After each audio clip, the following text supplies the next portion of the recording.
తెలంగాణ రాష్ట్రం ఏర్పడితే మా భూములు మా పేరు మీద అయితాయి, మాకు హక్కులు వస్తాయి అనేటువంటి భావజాలంతో గ్రామీణ ప్రాంతంలో బ్రతుకుతున్నటువంటి ప్రజలందరూ ఆలోచించి తెలంగాణ కోసం పూర్తి స్థాయిలో నిరంతరం కొట్లాడి తెలంగాణ సాధించుకున్న తర్వాత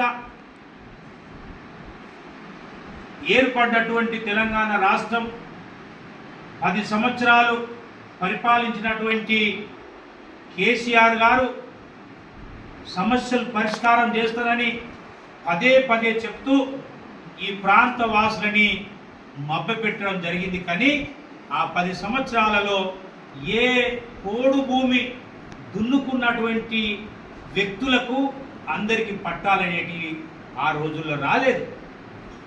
ఆ సందర్భాన్ని దృష్టిలో పెట్టుకొని ఈ ప్రాంత ప్రజలు మరొక్క యుద్ధమానికి రూపకల్పన చేసి ఈ ప్రాంత సమస్యల పరిష్కారమే ఏకైక లక్ష్యంగా పోడు భూములు రావాలని కొట్లాడితే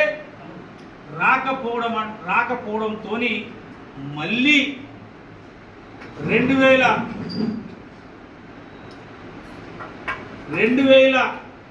2023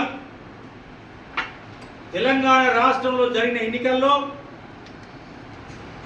కాంగ్రెస్ పార్టీ పోడు భూముల సమస్యలు పరిష్కారం చేస్తానని ఈ ప్రాంతానికి సంబంధించినటువంటి ప్రజలని నమ్మియడం జరిగింది.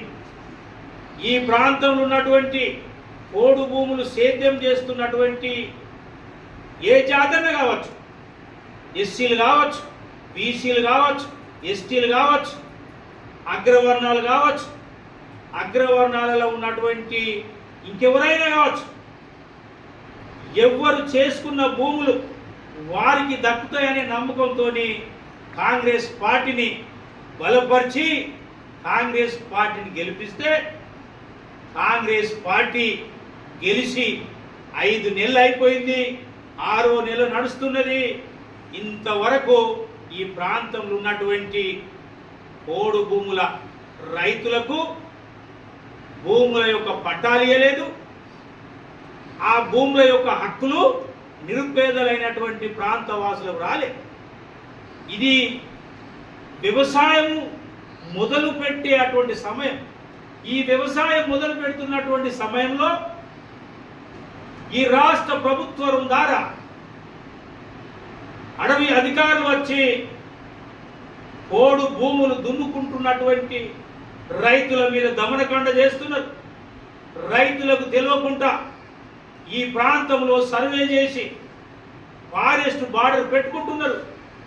40 ఏళ్ళ సుంది రైతులు పొట్ట చేత పట్టుకొని శ్రమశక్తి ద్వారా పండించుకున్న భూములని కూడా ఈరోజు ఈ రాష్ట్ర ప్రభుత్వము ఆ రైతులకు దక్కకుండా ఫారెస్ట్ వాళ్ళతోని పోలీసు వాళ్ళతోని దమనకాండ చేస్తున్నది. కాబట్టి నేను ఈ రాష్ట్ర ప్రభుత్వాన్ని డిమాండ్ చేస్తున్నా, ఎవరి పోడు భూములకు వారికి హక్కులు రావాలంటే మీరు పట్టాలు ఇవ్వాలి. ఇది పట్టాలు ఇవ్వాలని డిమాండ్ చేస్తున్నా. అంతేకాదు ఈ ప్రాంతంలో ఎక్కడనైతే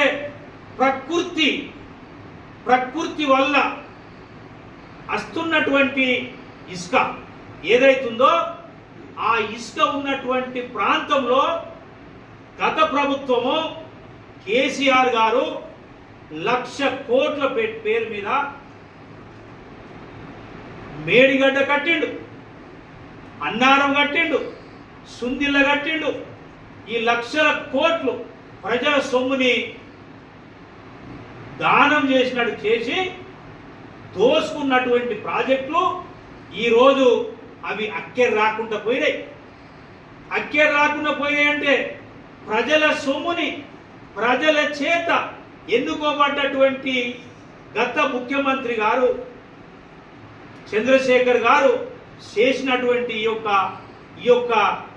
ప్రాజెక్టుల వల్ల ఈరోజు ఈ రాష్ట్రంలో ప్రతి ఒక్కరి మీద ఫైనాన్షియల్గా భారం పడితే ఆ ప్రాజెక్టులు ఇవాళ నీళ్లు లేక ఇవాళ ఉల్లారిపోయి